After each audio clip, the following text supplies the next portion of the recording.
Hello guys, I'm Maria Cristina Salazar. I'm going to discuss types of variables and the categorical and numerical attributes. Data is information, typically the result of measurement or yung tinatawag nating numerical, or counting na yun naman yung tinatawag nating categorical.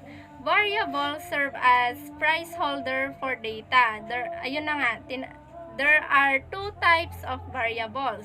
Ito yung numerical and categorical. A numerical or continuous variable is one that can accept any value within a finite or infinite interval. Example, height, weight, and temperature. There are two types of numerical data. Ito yung interval and ratio. Ito yung pagitan ng dalawang magkaibang numbers tulad ng 8 to 3, which is the equivalent ratio is 4 to 3. Yun na nga. A categorical or discrete variable is one that can accept two or more values or categories. There are two types of categorical data. Ito yung nominal and ordinal. Ito nga, sa categorical, there are two types, ordinal and nominal. The ordinal attributes contains values that have a meaningful sequence or ranking, or yun yung order between them. But in the magnitude between values is not actually known. The order of values that shows what is important but don't indicate how important it is. Yan nga, for example, attribute is grade, and the value of grade is A, B, C, D, E, and F. Yun nga. Next na example is basic pay scale. The value of this is 16, 17, 18. Next types of categorical is the nominal. The values of a nominal attribute are name of things, some kind of symbols.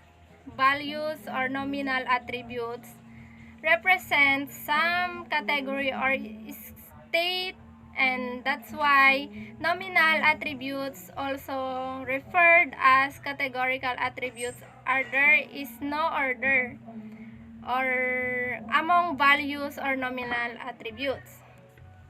Yun nga. For example, the attribute is colors, and the values of colors is black, brown, and white. Next example, the attributes is categorical data. The values of categorical data is the lecturer, professor, assistant professor. And next is binary. Binary that has only two values. It states for example, yes or no, affected or unaffected, true or false. Yun naman, understandable siya. Merong dalawang types of binary. Ito yung symmetric and asymmetric. Doon sa symmetric, both values are equally important. And sa asymmetric naman, both values are not equally important. Example sa symmetric, the attribute is gender, and the values of gender is male or female. Yun nga, sinabi ko sa symmetric kanina, both values are equally important, or the gender. Magpapakita yung gender doon. And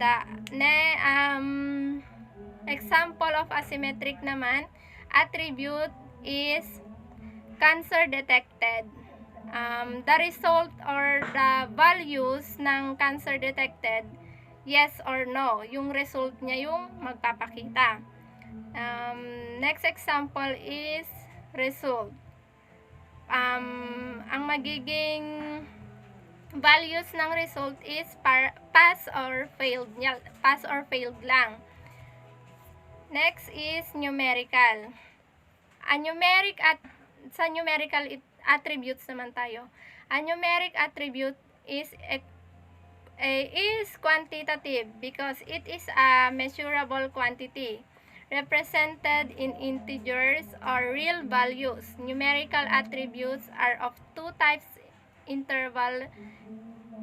There are two types of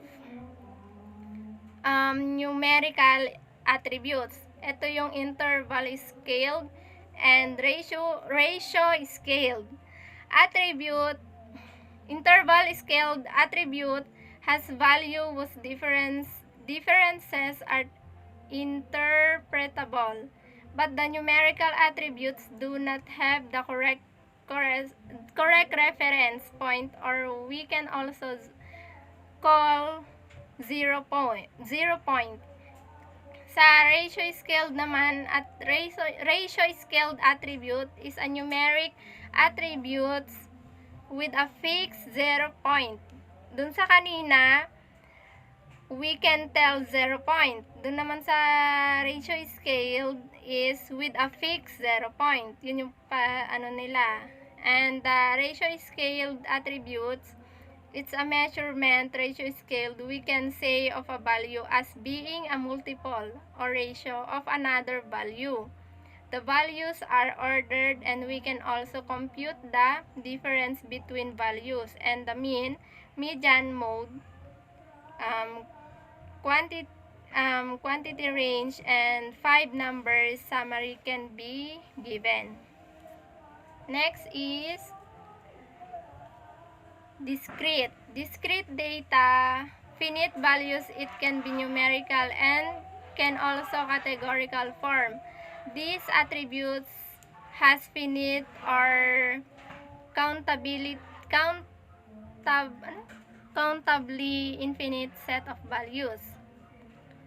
For example, attributes profession, then the value of profession is teacher, businessman, and peon. Next is zip code. The value of zip code is 301,701 and 11,0040. Next is continuous data. Continuous data have infinite no of states. Continuous data is float type. There are many values between 2 and 3. Ayan nga, attributes height, and the value is 5, 5, 4, 6, 2, and etc. Next is weight. The value of weight is 50, 33, etc.